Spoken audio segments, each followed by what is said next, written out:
4 days to go to the IPL, but today is a Tuesday and today is 8 a.m. I mean, right now is 8 a.m. Welcome back to Wake Up Cricket powered by Pavilion Picks. It's the place where you know everything about cricket. If you haven't subscribed, do that already. If you haven't liked and shared, do that again. Let's get into it.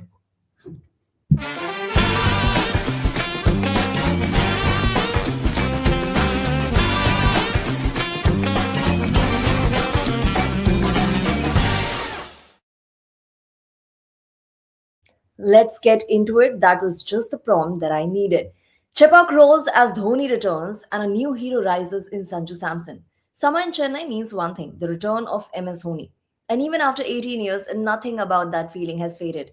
On a scorching evening at M. A. Chidambaram Stadium, around 21,000 fans packed the stands just to watch Dhoni train.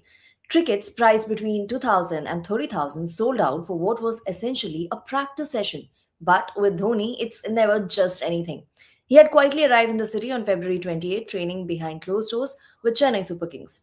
For months, fans only caught glimpses of him through social media, a six here, a reel there, like a figure who disappears for 10 months and reappears only to own the IPL summer. But this time, it wasn't just about him. The evening turned into a celebration, part nostalgia, part transition. With icons like Suresh Raina, Dwayne Bravo, Matthew Hayden, Ambati Rayudu, and Muthia Muralitharan taking the field again, it felt like a throwback to CSK's golden years.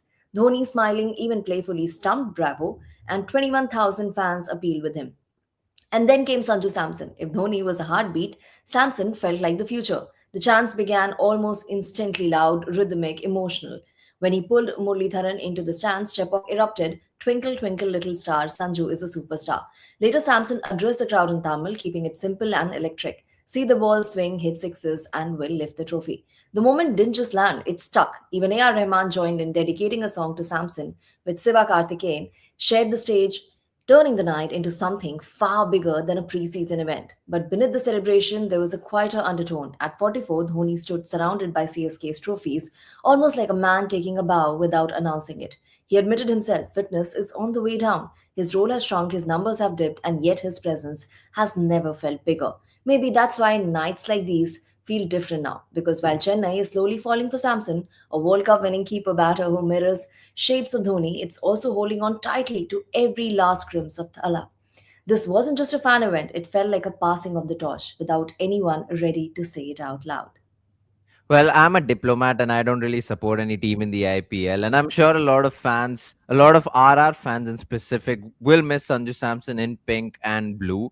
But then looking at Sanju Samson in the yellow, it almost feels like it was about time and it almost felt like he felt at home and he looks at home. The second Sanju Samson put his foot on the ground, with the crowd just erupting and shouting his name out loud, it almost felt like it was only about time since Sanju Samson played for the Chennai Super Kings, and it almost felt like he was at home, and rightly so. And I feel like the way he addressed, and Megha already talked about how the way he's going to go about batting, and the way the crowd just erupted when he said that he's just going to see the ball and hit the ball, it felt like it was such a homecoming event, as except you almost forget that this is the first time he's playing for the Chennai Super Kings. But yeah, the whole idea of Sanju Samson coming in and almost Dhoni, this might just finally be his year to retire, all of that just felt like a moment to celebrate, and it almost felt like that. Well, being a diplomat might mean you don't cheer for any team, but doesn't mean you hate them all. Okay, Oh yeah, well, of course not, not that I divulge anything. Matt except for the Renshaw, RCB, by the way, just letting you except all know. or just the RCB. Just the RCB. Okay. Matt Renshaw eyes test return with revamped white ball approach. Matt Renshaw believes his improved versatility and evolved white ball mindset can help him succeed in Test cricket if he earns another opportunity with the Australian team later this year. Renshaw, who debuted in ODIs against India in October and T20Is against Pakistan in January, was one of the few positives from Australia's T20 World Cup campaign. Drafted in as a late replacement for Matt Stott, he scored 37 against Ireland and 65 against Zimbabwe before being left out of the crucial game against Sri Lanka. Having made his Test debut nearly a decade ago, Renshaw impressed early with an average above 50 in his first six matches, including a career best 184 against Pakistan. However, he fell out of favor before the Ashes 27 2017-18 and has since struggled to cement his place, with his last appearance coming in 2023 against India. A strong domestic season in the Sheffield Shield 499 runs at 49.90 with 3 centuries has put him back in contention, especially with uncertainty around the opening slot and a middle order vacancy following Usman Khwaja's retirement. Renshaw credits its growth in white ball cricket, including a rapid BBL century, for enhancing his red ball game. I feel like my game is in as good order as possible, he said. I can adapt to any situation, attack or defend, and I'm really enjoying my cricket. He added that modern batting approaches, such as changing angles and disrupting bowlers' lengths, have influenced his thinking in longer formats. With my one day cricket, I feel like I can manipulate the game more and put doubt in the bowler's mind, Renshaw said. Now, balancing opportunities across formats, Renshaw emphasized enjoying the game and making the most of every chance, whether playing for Queensland or Australia, as he pushes for a test comeback.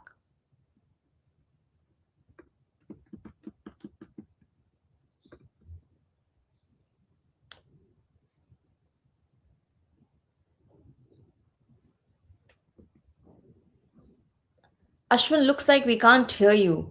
Right. Of course, you cannot hear me because I'm muted. Right. I'll start off again. So, like I was saying, Matt Renshaw looks like a very, not looks like, is a very interesting batter because, like Megha said, he debuted 10 years ago, almost a decade ago. And he was a very stereotypical batter in the sense that he would take his time to settle in and then he would take his time to score runs. And that's how he was in the red ball format. Also, why he took almost a decade to debut in the white ball format, except in the last couple of seasons, especially in the BBL. And like he himself said, the 100 that he scored in the BBL almost changed perspectives in the way Matt Renshaw bats and the way he went about batting in that ODI series against India and then the T20 matches. It was a shocker to me and to a lot of people because predominantly he would open the batting for Australia in the test format. Except in the last couple of test matches, he did bat number 4 and 5. But looking at him bat in the middle order in the white ball format and the way he went about attacking was a surprise to a lot of people, including the Australians. So if he can adapt his game that way, it is not far fetched to hope that he can make a comeback in the red ball format and hopefully score a lot more runs differently as compared to what he did probably 10 years ago. Continuing to talk about Cricket Australia and the red ball format. Cricket Australia rules out greater control over test pitches. Cricket Australia has ruled out increasing its control over test pitch preparation, maintaining that local curators are best placed to manage conditions despite concerns raised during the recent Ashes. Pitch quality came under scrutiny last summer after tests in Perth and the Melbourne cricket round ended inside 2 days, costing CA close to Australian dollar 15 million. The Boxing Day test in Melbourne, in particular, was labelled bad for business by CEO Todd Greenberg. Currently, CA does not dictate pitch types but works with curators through consultant Les Burdett with an aim to produce balanced wickets that last at least 4 days. However, head of operations Peter Roach dismissed the idea of a centralized model. It's inconceivable that we could ever control much more than we do now, Roach said, pointing to Australia's diverse climates and pitch conditions as a key reason. While Sia defended the Perth pitch, rated very good by the International Cricket Council, they acknowledged issues in Melbourne where 20 wickets fell on a green surface. Roach stressed that preserving distinct pitch characteristics across venues remains a priority even if it occasionally leads to inconsistencies. We think it's a really good competitive advantage, but with that comes a reasonable amount of risk, he added. Yeah, it's again a very interesting topic to think about because when you go to Australia and when you go to particular grounds, you know what you expect. For example, when you go to Perth, you expect bouncy pitches, even though it's not the same old Waka. And if it's the new stadium, you still expect a few things. You expect different characteristics from different stadiums, like the Waka, or if you go to the Adelaide or Brisbane or even Melbourne, for example. Except if you have a centralized model, all that goes away and all the unique characteristics of each stadium, of each city goes away. And you don't want that because there's so much history behind it. And also because each stadium provides a distinct advantage to the Australian side. And that's what you would expect. Except there are some stadiums that also give advantage to the oppositions. That's a whole other topic. But to have a central system where all the pitch are curated the same way will not work also because of different climate conditions and you have to keep all of that in mind. But more than all of this, it's a very interesting topic because you also have to bring up the topic of how difficult do you want to make it for the batters, because in the last couple of years, in fact in the last 5 years, it's been the most difficult to bat in Australia, I want to say since the 1800s or probably since the 20th 21st century. Let's just keep it that way because that makes more sense. So since the 21st century, the last 5 years has been the toughest to bat for in Australia for batters. And then you have to keep in mind the amount of money coming in or the amount of money you're losing if the test matches end in the first 2 3 days. So you want to keep the balance between bat and ball, but it's also so spicy to see bowlers dominate the game in Australia, because you haven't seen that since from 2010 to 2020. The amount of runs scored, it's just great to see Australian bowlers or bowlers in Australia just dominate. Except then the conversation of losing money comes into play. So it's such a difficult conversation to have in terms of balancing between bat and ball. But I would hope that the unique features of each stadium continue to have its own place. So let's have a relatively easier conversation, which is on a new appointment at Bangladesh. Bangladesh have appointed Habibul Bashir as men's chief selector. Bangladesh Cricket Board has appointed Habibul Bashir as the new chairman of the selection committee for the men's team, replacing Ghazi Ashraf Hussain, whose tenure ended in February. Bashar, a former captain who led Bangladesh team in 18 tests and 69 ODIs, returns to the role after previously serving as a selector for 11 years from 2013. He had most recently been working as the head of the board's age group cricket setup. The BCB has retained Hasibul Hussain from the previous panel and added former internationals Naeem Aslam and Nadeef Chaudhry to form a four-member selection committee. Naeem, who has played 8 tests and 59 ODIs, remains active in domestic cricket and has scored over 11,000 first-class runs, including 34 centuries. Nadeef, who featured in 3 T20Is for Bangladesh, has been working as an age group selector. The new selection panel will serve until the end of the 2027 ODI World Cup cycle.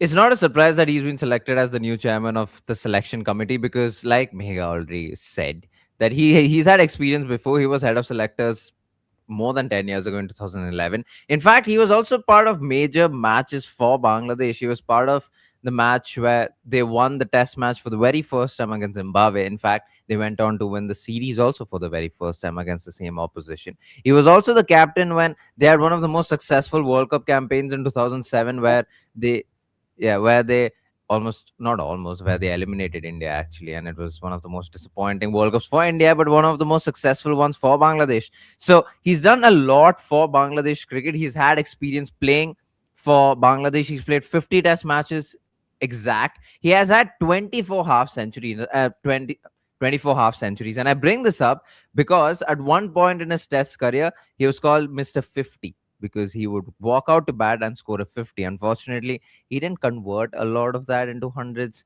And I'm sure that is something he might just think about post retirement and more than 10 years later. But the fact that he was called Mr. 50 and the fact that he was consistently scoring a lot of 50s showed that he also scored a lot of runs. He averages 30 in test cricket. Good on him. He's played more than 100 ODIs. So he's not those selectors who hasn't played a lot of cricket, hasn't been involved in the game, and now he's suddenly the head of chairman. Not the head of chairman, but he is the chairman. He's played a lot of cricket. He's been the head of selection committee almost 10 years ago. So he's coming with a lot of backing. He's coming with a lot of experience. With Megha, I'm going to put you on spot here. Do you think this might bring in a new direction in Bangladesh cricket? There's been a bit of a turmoil in the sense that they weren't part of the World Cup and then they came back against Pakistan to play against Pakistan. But do you think this might just help them, especially heading into the T20 World Cup that's coming? Oh, the ODI World Cup that's coming up next year. It's very tricky because in Bangladesh, with the regime change, there's also a lot of upheaval in the BCB. Now, there are recent reports of the BCB complaining about the government interference. Government has formed a committee Yes, to look into exactly. mismanagement. So, with Habibul Bashar coming in, how much autonomy would he be handed? How much decision making would actually rest in his hands? We have to wait and watch. And what is the continuity? How long Mm, does he stay in that position? That is going to be very important for him to devise a long term strategy. So I true. think all of it needs to be in sync for Bangladesh to be able to do well, because there has been a lot of upheaval in the last couple of years, to say the least. Moving True. on to the next story, and now that is about New Zealand cricket. New Zealand cricket backs New Zealand 20 as future of domestic T20 cricket with focus on women's game. New Zealand cricket has made an in-principle decision to support the proposed NZ20 competition as the future of domestic T20 cricket, effectively replacing the long-running Super Smash. The move also rules out any potential integration with Australia's Big Bash League or Women's Big Bash League, which had been considered as alternative options. NZC board chair Diana London said the decision followed extensive consultation and analysis, including insights from Deloitte report. However, New Zealand cricket has stressed that key aspects of NZ20 proposal needs refinement, most notably ensuring stronger integration and visibility for the women's game in line with its strategic priorities. There was extensive discussion, but the board concluded that now's the right time to revitalize our 21-year-old Super Smash competition. Lyndon said, the development has not been without controversy, with Dean Nash stepping down as board director, citing misalignment with the organization's future direction. The NZ20 proposal, led by Don McKinnon and backed by figures including Stephen Fleming, is modeled on franchise structures like the Caribbean Premier League, with the tournament operating independently under license from NZC. Players have largely welcomed the move. Sophie Devine endorsed NZ20 as a best path forward, while Brooke Halliday highlighted its potential to provide greater exposure and opportunities for domestic players. James Neesham also backed the decision, pointing to the success of competitions like the 100 and SA20 in growing fan engagement and player development. NZC will now work with stakeholders to finalize the structure with an initial target of launching the competition 2027, though timelines remain flexible. Now there's it's not a surprise that there's been a resignation and there's been a bit of a conflict, because with every franchise tournament, especially if you're taking out an already existing domestic tournament and putting in a new one, there's always a conversation going to take place. That's happened with the 100 in England. It's happened everywhere. But you know what, Meha, what's surprising for me is the fact that there is a Caribbean Premier League, there is SAT20, Bangladesh have their own Premier League. The fact that Pakistan have their own Premier League, Sri Lanka, I think, too have their own Premier League. India, of course, have. It's taken New Zealand so long. I mean, Australia, their own neighboring country, have a own Premier League. But it's the fact that New Zealand, it's taken New Zealand so long to have their own franchise tournament.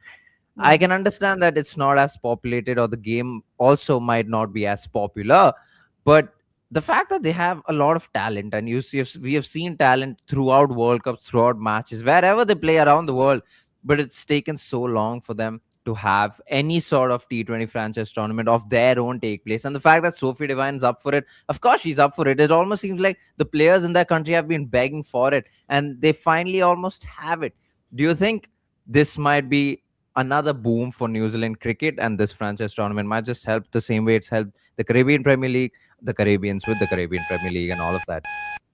I'm pretty sure it would. The reason being Super Smash is restricted to the players from the region. Yep. This will welcome players from other countries as well. So for the likes of Jimmy Neesham or Sophie Devine, it might not achieve much. But say for the players who have not yet had international exposure, they would benefit immensely from it. And that's why there were conversations around New Zealand cricket being represented in, say, Big Bash League. There is some sort of association with the Yep. Youth League as well, and yeah, so I think there is much to gain out of it. There's a comment by Abhishek. He's asking whether this IPL, it would be expanded to 84 games. From what we have heard, it's 74 games that have been confirmed, and the same format that has been followed for many years. Yep. Yeah. Ashwin, would you like to verify it?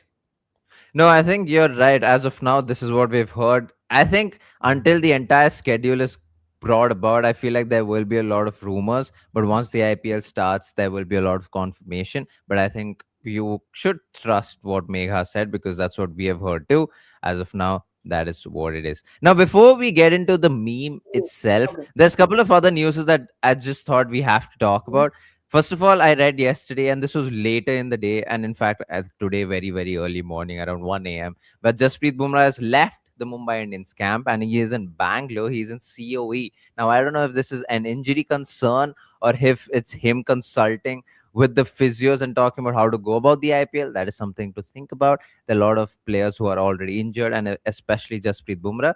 Then you would Hmm. be a little concerned. And the other thing is, you have to go to Ben Stokes' Instagram account and check out his latest post, because it's him talking about his relationship with him, Rob Key, and Brendan McCullum, and how he bloody loves the sport of cricket, how he wants to captain England.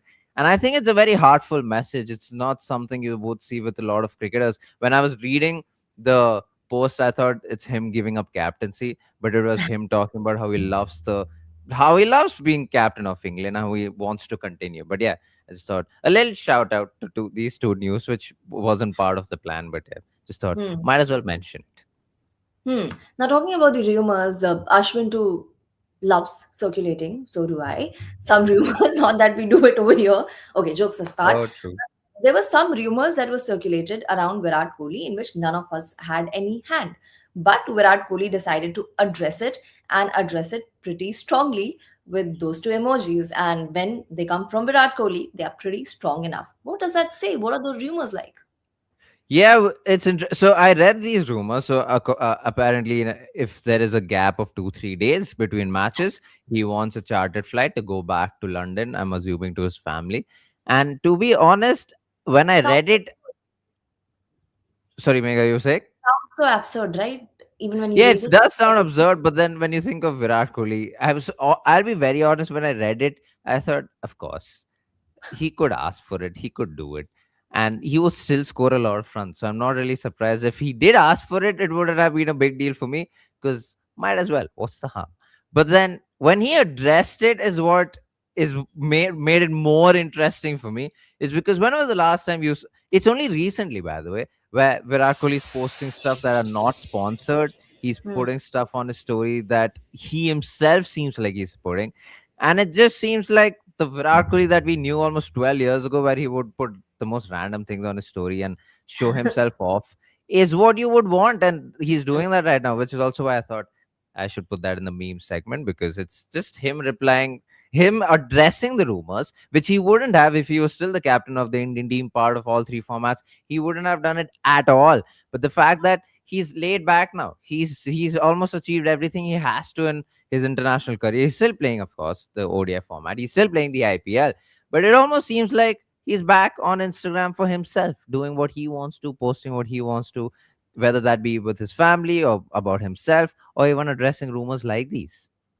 But it's quite funny him wanting to fly back to the UK for 3 day break Yeah, because that's a the bit amount of of it. time it takes to get there and get back from True. there, by then the 3 day holiday would be over Yeah, or the that's gap true. would be over. So it just like get down at the airport and potentially rush to his home, pack something more and come back. So it doesn't make Yeah, sense. And rest and recovery is an integral part of true.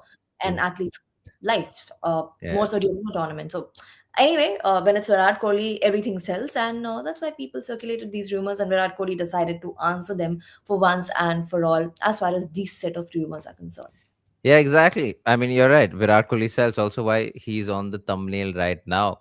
You see it. Well, he does sell.